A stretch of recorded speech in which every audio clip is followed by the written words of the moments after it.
Hello, welcome to this presentation on one-dimensional elements. So we're going to look at different ways we can represent one-dimensional elements as we do our modeling. This will be extended to two-dimensional elements as well. But we'll start out here to make things a little bit more simple. As we do our setup for this lecture, you can go to the lecture materials and just get the notes. We don't have any MathCAD file for this, and that should get you to where you need to go. All right, so where are we headed? We'll be looking at straight line elements, again, one-dimensional elements, that contain an unknown variable. And for example, if we have a heat transfer fin here, you can see its overall length and shape, and we'll look at the overall temperature distribution through that fin. And again, we're going to go much more in depth in this. All right, so we will represent the spatial variation, right, of the unknown variable. So temperature is what's changing throughout our fin here. And we're going to do it with the following functions. We'll have a linear function we'll look at quadratic function, and we'll look at a cubic function. And we're also going to look at coordinate systems and how we can model this for different coordinate systems, as well as special elements called isoparametric. All right, so let's get into this. All right, so the fin temperature profile looks like this. And so we have, obviously, our fins down here, comes out from a base. And we can break it up into different elements along the way.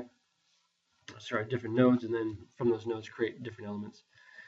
And yeah, so just the overall shape of what we're looking at here. So again, base over here is going to have a certain base temperature that we start at, and there's going to be some fluid temperature that flows across our fin.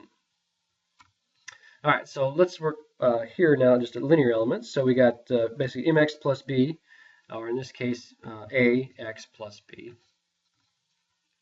All right, so looking at the fin, we're going to approximate the temperature distribution with linear elements. So the actual profile is down here. We have it's curved temperature profiles moved down here. But if we do linear elements, you can see how it breaks up, and we actually have this gap here in the resolution of what's actually happening in the temperature distribution as we move along the fin from the base out to the edge. Now, down here where it's a little bit more linear, it's not quite as bad for element 2 and element 3, but that first element, it's not that good.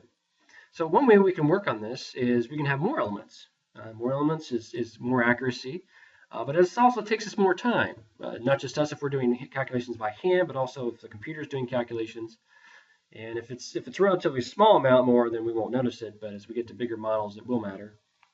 But you can see as we look at the model over here, we do have a gap here where it's a really large curve. But as we get here, again, it's a relatively linear profile just between those two nodes, so it's not nearly as bad. All right?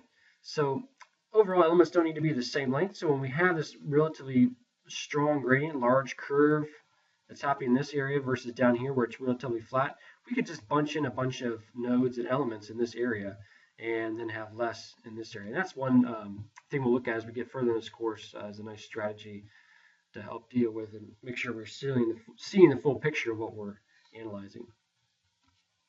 All right, so let's focus in now here a little bit more on the linear element. Again, mx plus b, or we have our two coefficients c1 and c2 for our linear line. And so if we're looking at our element here, we got ti here and tj, so that we know the temperatures at the nodes at either end of our element. And position-wise, we go from xi to xj, and it's some length L. So the boundary conditions we have are the temperature at node I. We know that. That's at xi. And we know the temperature T sub j at position x sub j. So using those, we can solve for C1 and C2. So let's do that. So kind of hand wave it. Well, hopefully you can do the math for that. So we're going to substitute those boundary conditions in the equation to solve for C1 and C2. And we plug those back into our equation.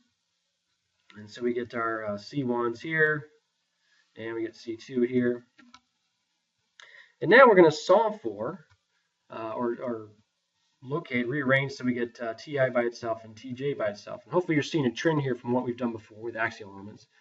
If we look up and we combine these terms, this guy, this term and this term, we get our shape functions. All right, so shape functions are back here.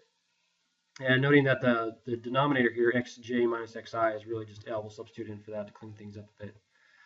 All right, so we get our shape functions for linear elements. So the overall function or overall equation for our temperature in the element is the shape function at node I times the temperature at node I, and the shape function at node j times the temperature at node j. All right. So in matrix form, relatively simple, right? SI, shape function node I, shape function node j, temperature node I, temperature node j. If you hear the beeping sound, there's someone backing up here in the space behind me. Notice how this whole derivation is analogous to axial elements. We kind of hinted at that. You know, we're doing this linear element, so very similar to what we do with axial elements. So, but let's generalize this. So we looked at using temperature here, but you know, we could do this with anything. We could do this with deflection. We can do this with velocity. And so we can assume an unknown variable, psi, and we'll put that in. And so psi is equal to C1 plus C2 times x. And you can just imagine it's the same shape functions as what we had for the temperature. And we're going to have the same matrix set up there as well for our psi value. So again, we can replace psi with temperature. So we could have temperature here. We could have deflection here. We could have velocity here. Any of those could be that psi variable. All right, and we'll do some of this as we move along through. That's the beauty of what we're doing right now, and we'll come back to this in a bit. All right, so let's look at the properties now of these shape functions. So we've talked a little about this before. Again, even now they're seem a little bit trivial, but they'll be very useful later. So each shape function has a value of 1 at its corresponding node. So the shape function for node I is 1 at position I, at position node I, and the shape function node j is 1 at its position node j. And if you can remember from before, if we go to another node that isn't that node, so it has a value of 0 at its adjacent node. So if we're at shape function node I 0 at j, and the shape function in node j is 0 at node I. All right. Again, we're going to repeat this with the other functions we're going to look at here. If we add up all the shape functions, when added, they equal to 1. So we got Si plus Sj is equal to 1. For linear shape functions only, just for linear shape functions, the sum of the derivatives with respect to x is 0. All right, so we can see that here. Oops. So sum of those derivatives equal to 0. All right, so those are the properties of our shape functions here. So let's move now to quadratic elements. So we just looked at linear elements, moving on to quadratic elements. So ax squared plus bx plus c. So the accuracy now of our finite element model can be increased via two different methods. All right, we already looked at the one. We said we can increase the number of linear elements, or elements in general. We can increase the number of elements, but we can also use a higher order approximating function. So instead of a linear element, we can use a quadratic element.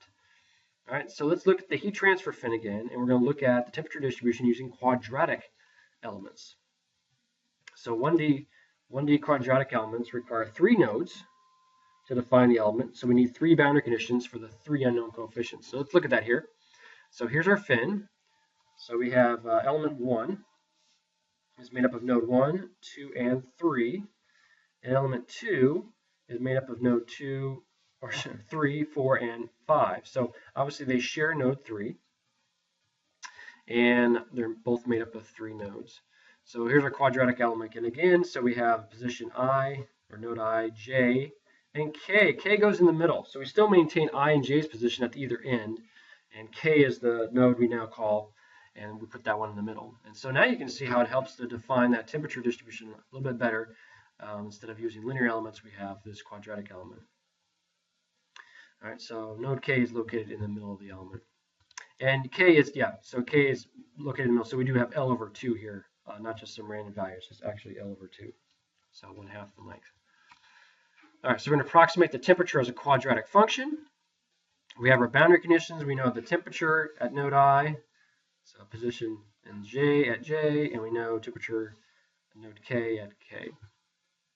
So solving for those, we're going to substitute and solve those simultaneously so we get what our values are. And then if we rearrange for ti, tj, and tk, you can imagine what's inside the brackets there. Well, those are our shape functions. All right, so there's our shape functions for node I, j, and k. And we can have them in our function there. and they look the same in matrix form now. Instead of a 1 by 2, it's for linear functions. Now we got a 1 by 3 for shape functions. All right, so let's generalize. We do the same thing we did for linear elements. So again, we're going to use psi here. And we got our quadratic equation. We substitute in for our shape functions. All right, and we can have, again, this could be temperature, this could be displacement, and this could be velocity, as well as others. So again, the beauty of this is it can generalize to other areas that we want to analyze. All right, so let's look at the shape functions at each node. We say at node 1, the shape function at node 1 is 1 at node 1, sorry. Shape function at node I is 1 at that location.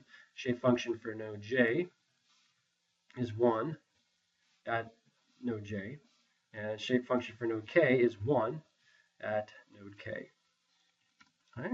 Likewise, everywhere else, it's 0. So shape function node I is 0 at J and K. And I'll skip down here. Shape function for node K is 0 at nodes I and J. All right. And then if we add up all the shape functions we get, they're all equal to 1. All right. So hopefully that makes some sense here as we're repeating. Now, again, linear. Remember, the linear elements have the differential with respect to x. Again, that was just linear elements, not for quadratic here. Oops. So now we're on a cubic element. So we're going up one more order, one more higher order function here. So from second order to third order. So even more accuracy using higher order approximating function.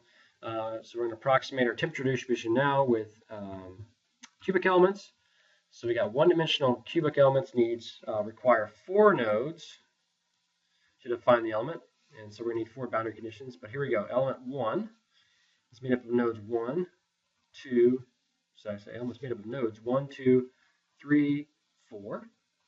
And we got element 2 is made up of nodes 4, 5, 6, and 7. So they both share node 4 there.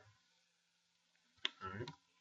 So again, you can see how it's going to have this curve. It's going to be able to match this temperature curve a lot better than the linear elements and a little bit better than the quadratic elements. And they're going to be spaced equally, so L 1/3 the length between each one of the nodes. We had K we added last time, and now we got M as the new node that we're adding here. All right, so there's our approximating function. And we're going to put in our boundary conditions. All right, so we know the temperature at each node. I, J, K, and M. So we're going to solve for C1, 2, 3, and 4 using these boundary conditions. And that's our resulting equation with the given shape functions. Shape functions being All right, so these 4 right here.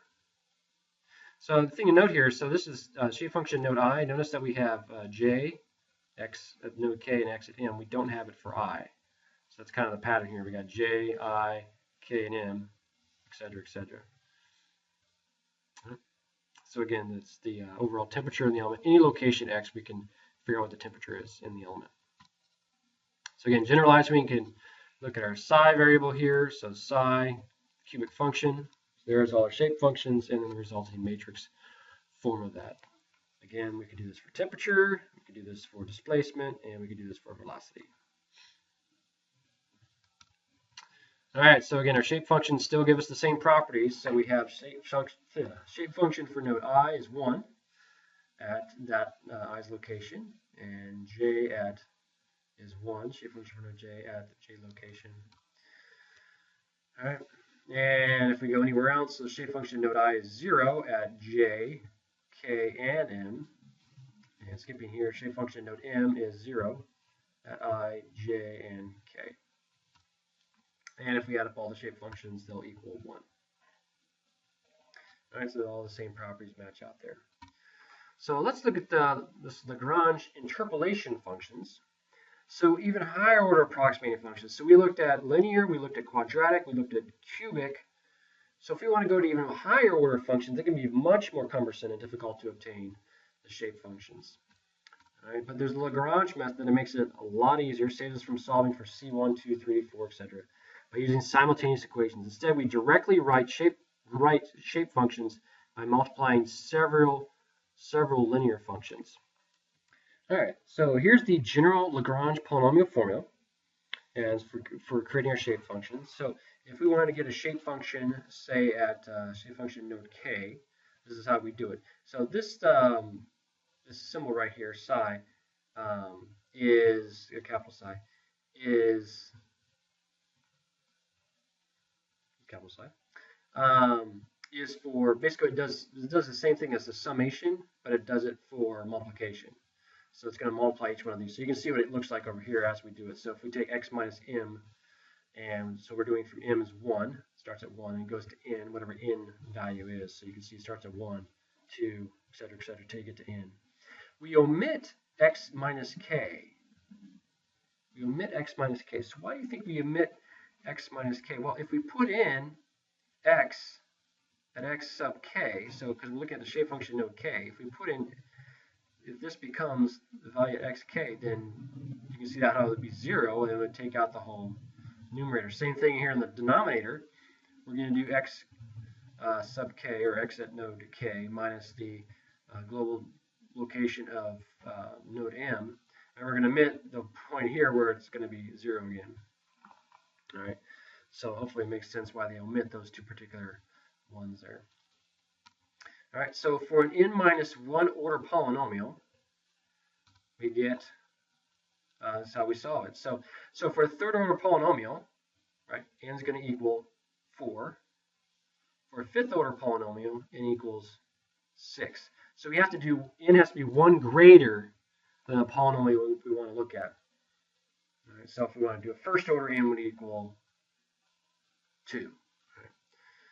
So let's do an example here. Use a Lagrange polynomial function to find the shape function for a cubic element. So we already have this, but so we can kind of go through this and then look back and see what we got. All right. So again, we're going to do one notch higher for n than what we're actually looking at. So we actually want a third order, so we need to find n. So working backwards, we find that n is equal to 4. And our k is going to be equal to 1, 2, 3, and 4. All right. So here we're going to plug them all in to our function here. So again, n is equal to 4, and we got m starts at 1, and we're going to build this guy up here. So for node I, which we said is going to be 1, right, k is equal to 1. We're going to skip 1. That's where now 1's not here. We skip that. We omit that here in the numerator. So we get 2, 3, and 4, and we skip 1 minus 1 because that would be 0, and we'll keep 2, 3, and 4. All right, and then if we replace 1, 2, 3, and 4 with our x, j, I, j, k, and m, then we end up with our function over here. All right. So here we got just rearrange j, k, and m in the numerator, and looking at the bottom, we replace it with the lengths. All right, you can see how we can combine those, and this is our final version of the shape function in node I. So you can see hopefully the same form there. And let's go look back here. You can see these as we get all these here, here. So if we go back to the shape function here, you can see hopefully it's the same idea, same function as what we just came up with using Lagrange formulation. So let's go back here. All right, so if k here for node k, we're looking at that's 2. So it's 2 here. So we go 1, skip 2, 3, 4. All right, and we got 2, 1. We're going to skip 2, 2. Then we go 3, 4. And then we replace those with our letters and substitute in the lengths in the denominator. And we get our final form of the shape function node k. Do that for node m, which is for 3. And we can do those as well. All right, for node m. And we'll do j at 4, the final one here. So again, we got 4, so 1, 2, 3, skip 4. 1, 2, 3, skip 4. Substitute back in the letters. And substitute in the lengths of the denominator, and we come up with our final function here for node j. All right, that looks great. So again, the shape function properties are retained because we got the same ones as we had for the cubic. We did this before, but value of 1, and it's corresponding node and a value of 0 at its adjacent node, and they all equal 1 if we sum them up. All right, so it maintains those properties. So where do these shape functions show up? What's the importance of these? We'll go into more stuff later, but one thing, my Cool Flames article, so I wrote an article on Cool Flames. Let me show you that as a kind of one place that it shows up. So when you talk about modeling, you need to talk about what kind of functions you use. So here I have, this is talking about the numerical method I used for this particular problem. And I show you down here what was done. Here was the geometry. And you see there's obviously where all those connecting points are nodes, and you have the elements that surround them. So there's 2D elements. We're going to get more of this in a bit. But basically the same principles as what we've been doing with one-dimensional stuff. But I was looking at how a particular reaction occurred in this domain. And so I had to tell the reader, if anybody wanted to reproduce this model, how I did it, and to see if what I did was legit. So the whole thing about publishing articles is that you get a lot of peers to look at your work to see if you did it well, that we can trust the results from it. And so again, this is the numerical method section, and right up here you can see solutions were used using some software.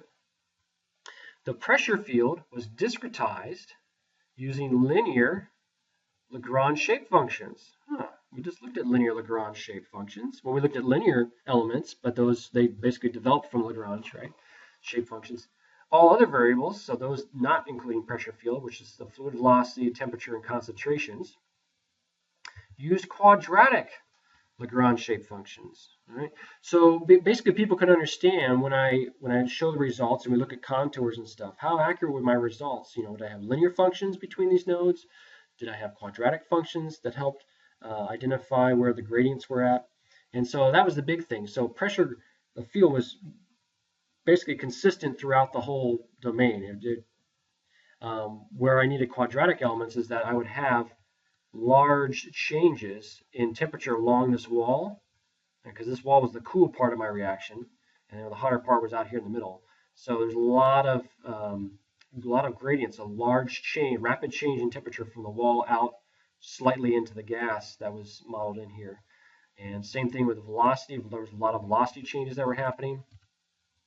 And there were also concentrations. So I was looking at species and how species would change from essentially propane, oxygen to other intermediate species.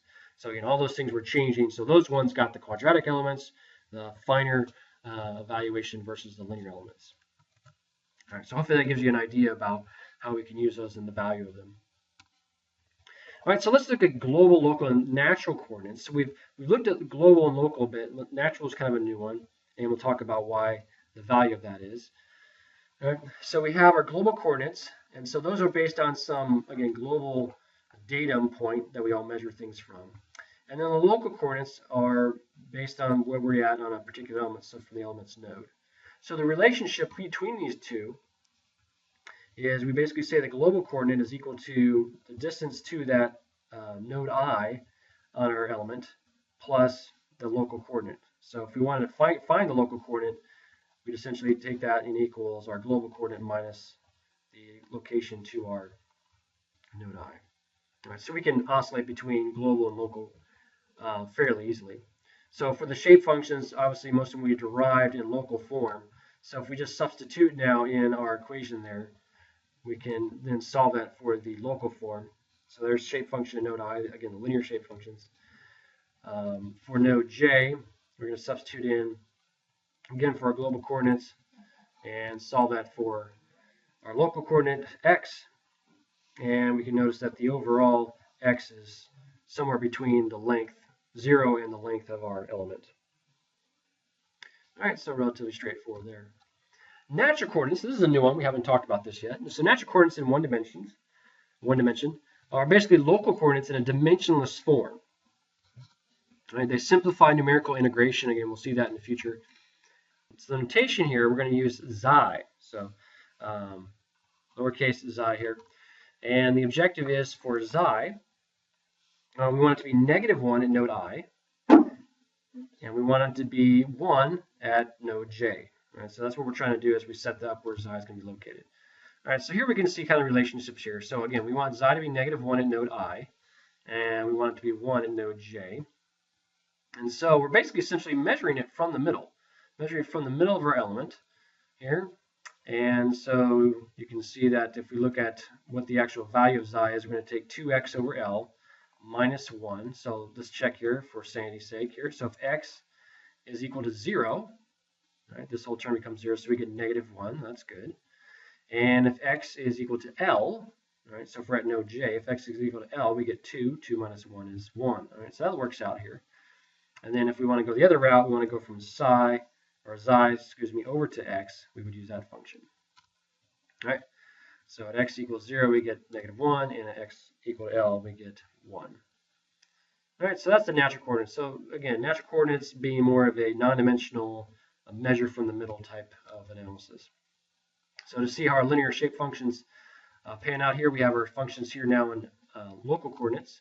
So we substitute in for x here with our xi equation, and continue finishing that out, and we come up with the shape function for node I. It's 1/2 1 minus our xi.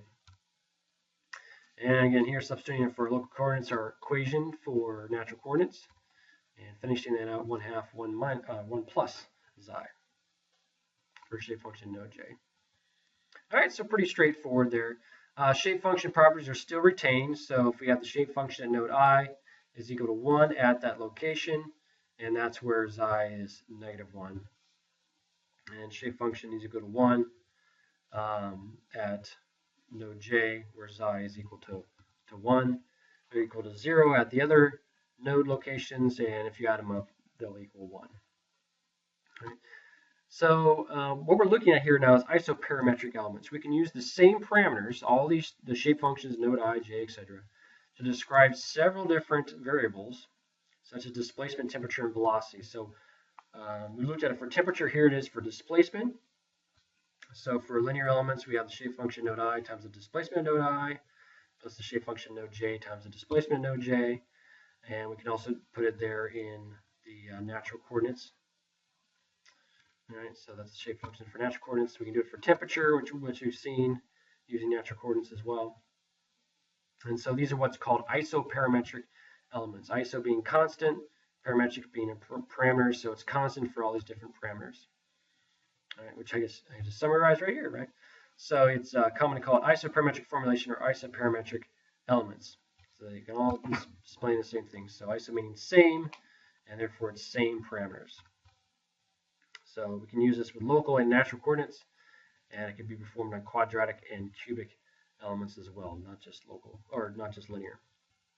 So here's a nice summary of all these. So we got linear, quadratic, and cubic elements, and we got terms of global coordinates, terms of local coordinates, and in terms of natural coordinates. So you can see how those all compare, and use the one that's appropriate for you depending on how you're setting up your model.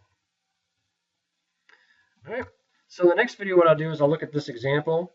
We got a column carrying floor loads from the FE analysis. We already know the displacements here, and what we want to do is we want to find the deflection at point A here in the middle of element 3, and we want to find it using local coordinates, and we want to find it using natural coordinates. So look for the link to the lecture to doing this example in the notes below. This will be a private one. So hopefully you'll have access to that. If not, then hopefully you can solve it on your own. And great. I look forward to seeing you guys in the next video. Thanks.